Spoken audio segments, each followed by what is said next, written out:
Way back in 1733, the Molasses Act said that merchants in the colonies who were importing or bringing in sugar products like molasses into the American colonies had to pay a tax of 6 pence. Colonial merchants simply avoided paying this tax by smuggling it or sneaking it in right under the noses of British authorities who weren't really trying to catch them in the first place.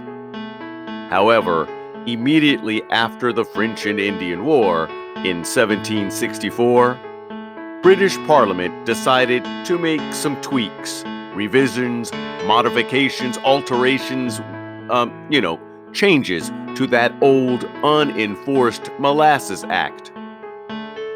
What change, you're wondering? The British decided to change the amount of taxes paid on sugar products entering the colonies from 6 pence to, are you ready for this? 3 pence. War! How could they do such a thing? Wait a minute. Did you say they lowered the tax? Yep, lowered it.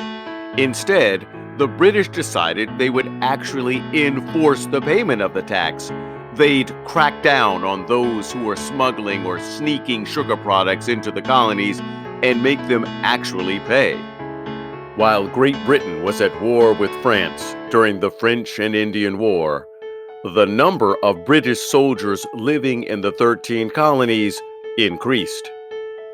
Just where did all these British soldiers rest their heads at night? British colonists opened up their inns, taverns, horse stables, even their homes to soldiers who were there to stamp out their French enemies to the west. After the French were defeated in the French and Indian War, many of these soldiers remained in the 13 colonies to make sure that western border was secure. We can't have the French trying to come back now, can we? Soon, some colonists grew tired of providing these British soldiers with quarters or rooms to stay. So the British Parliament passed the Quartering Act of 1764. War! How could they do such a thing? No. The British government actually decided to help ease the crowding. This new law simply said that colonial legislatures, the groups who made laws for the colonies, would have to figure out a way to quarter or house the soldiers. The cost of building housing for the soldiers would be in the hands of the colonies where the soldiers were living, not the British government an ocean away. You mean the Quartering Act of 1764 did not force colonists to let soldiers into their homes? Nope, it sure didn't. That law was so 10 years away.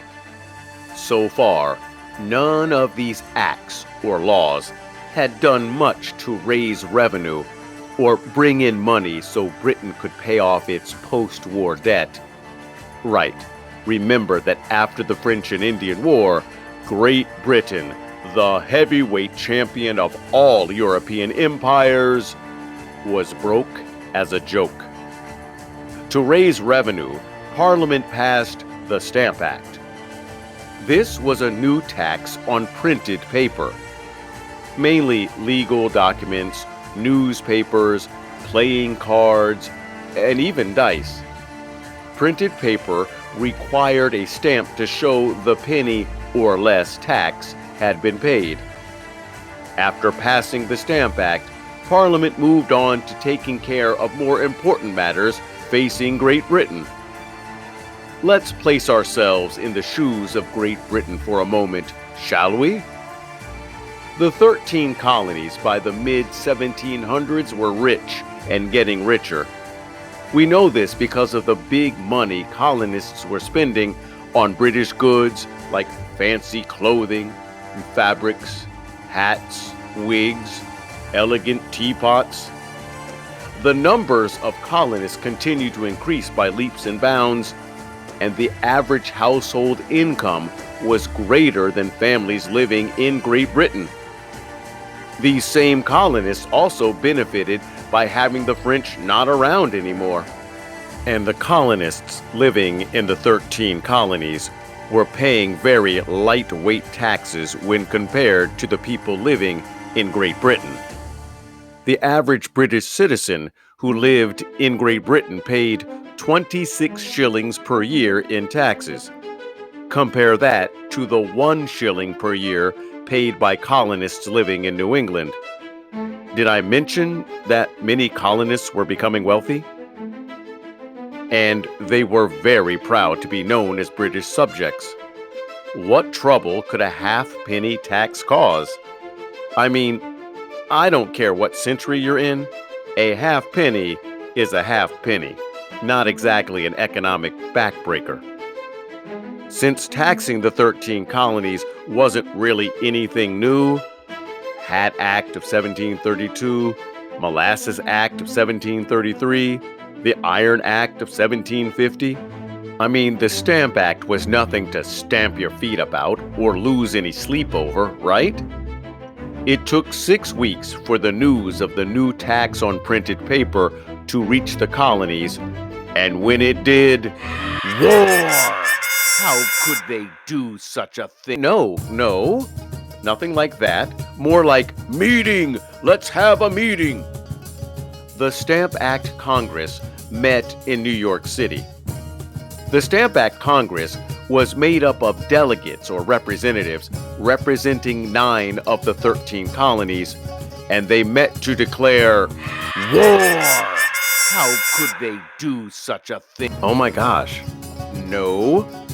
The first thing they declared was their allegiance and loyalty to the King of Great Britain, King George III. Then they discussed that they felt it was not fair for Great Britain to tax them when they had no representation in the British law-making group called Parliament. That's right, no taxation without representation. The only people in Great Britain who did not have representation in Parliament or a say in the laws that were made were servants, children, and women. How dare Parliament compare these gentlemen with such lowlifes as children? That was sarcasm. Sorry. Also, the Stamp Act Congress declared that only local legislatures, the colonial lawmaking groups, had the right to tax colonists. More colonists began to speak out against the tax. One group called the Sons of Liberty decided to organize a boycott of British goods. That's right, they would refuse to buy British goods until Great Britain took back that Stamp Act. But that's not all the Sons of Liberty organized. They also carried out a tax on custom houses and tax collectors. Some of these attacks were very cruel. After the home of Massachusetts Governor Thomas Hutchinson was attacked, Great Britain decided it was time.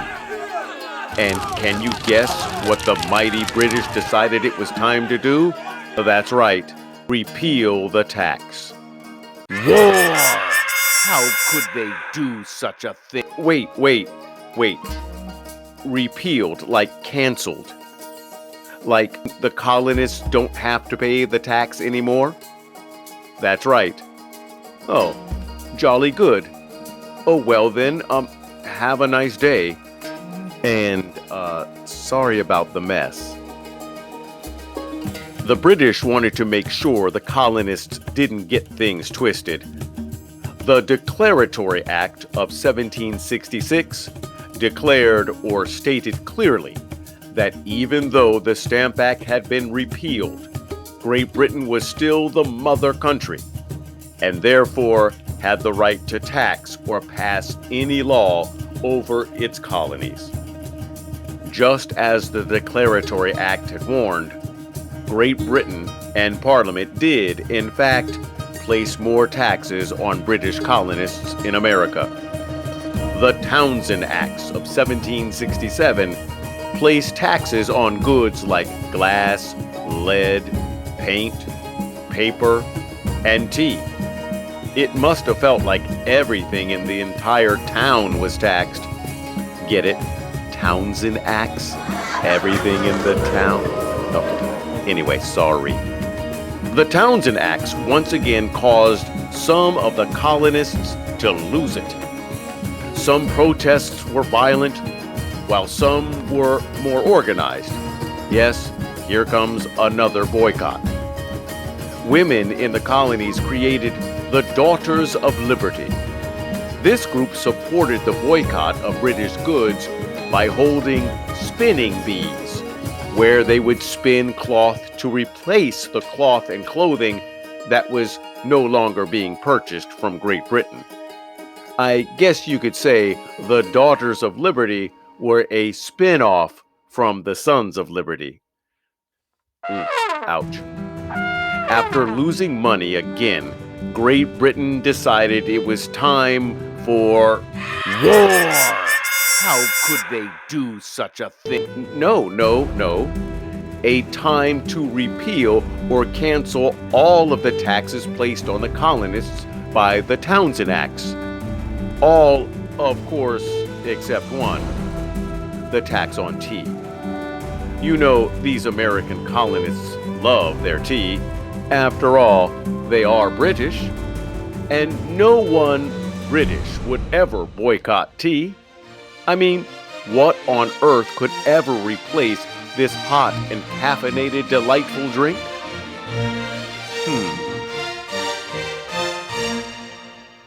War! How could they do such a thing?